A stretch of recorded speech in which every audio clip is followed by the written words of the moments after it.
The movement restrictions announced by our Prime Minister may seem drastic all at once, but they're actually very reasonable social distancing measures. However, we must be careful about unintended consequences.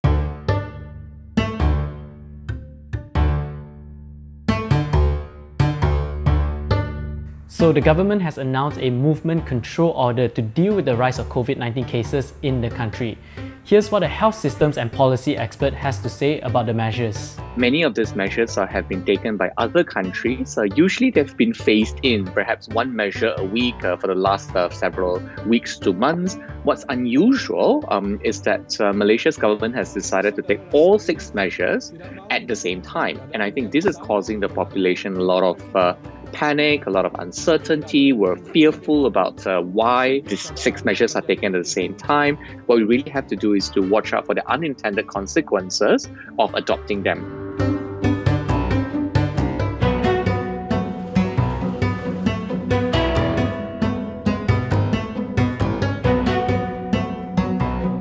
First category is the unintended consequences to the health system. This is my speciality and my passion, and very important for Malaysia. If you are closing schools or extending school holidays or whatever the situation is, a lot more children, in fact 5 to 6 million Malaysian children, will stay at home. They will require childcare. Now nurses will then be faced with the dilemma: do I stay at home and care for my children, or do I leave to the hospital and care for my patients? And that is a very difficult dilemma to face. The government must help them make these decisions so that they can balance their family obligations and their public responsibility to society. That's one example of a very large unintended consequence in the health system.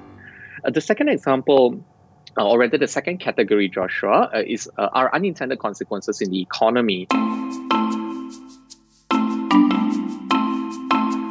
The restriction of travel, for example, in and outside of Malaysia, and the restriction of movements will definitely result in some impact to the economy. So our growth will be reduced, our profits and revenues will drop, global trade will drop as a result, Malaysia's competitive advantage vis-a-vis or in relation to other Southeast Asian countries will be affected. All this needs to be considered as an unintended consequence. Therefore, the stimulus package that was announced previously is a very welcome addition to soften the blow to the economy. The third category of unintended consequences will be to society, including to the workers especially. There could be an unintended consequence of mass hysteria, panic buying, supplies running out, and profiteering. Therefore, the Consumer Affairs and the Domestic Trade Ministry needs to take a very active stance to prevent any of this from happening, that people are not actively profiteering, that people are not abusing the privileges of the system. To the workers themselves, especially those who are working in the gig economy, at the moment, the law isn't very clear about what rights do workers have during times of outbreaks. If you're going on quarantine, for example, can we take the days of quarantine away from your sick leave or annual leave, or is there a special third category of quarantine leave? You don't have many employment rights, and as a result, the government of Malaysia must take care of the welfare of workers who are unemployed, underemployed, or employed in the gig economy. So those are examples in 3 broad categories of unintended consequences. So how can the government do better in future announcements relating to COVID-19? The first one is to trust the health professionals.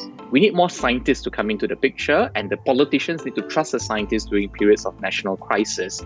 Bring them into the cabinet and let them advise you as one additional data point as the politicians are considering the fate of the country. The second one that the government of Malaysia can do, Joshua, is to introduce predictability into their decision making. Now, these decisions are great decisions and I support them. However, we have to give enough notice, psychological, emotional, logistical notice for the people of Malaysia to prepare for it. And when they get used to the rhythm of government, there's more predictability. And when there's more predictability, there's more confidence. What about us as citizens? What can we do? There are equally many things that we as citizens can do, and one of them is to unite against this common threat, and that threat is a virus. It is not Malays, Chinese, Indians, or different religions, or different states, or different countries.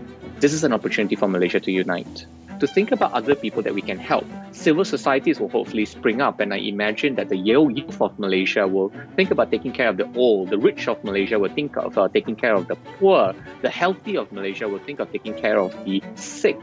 And this is a way for us to unite our country.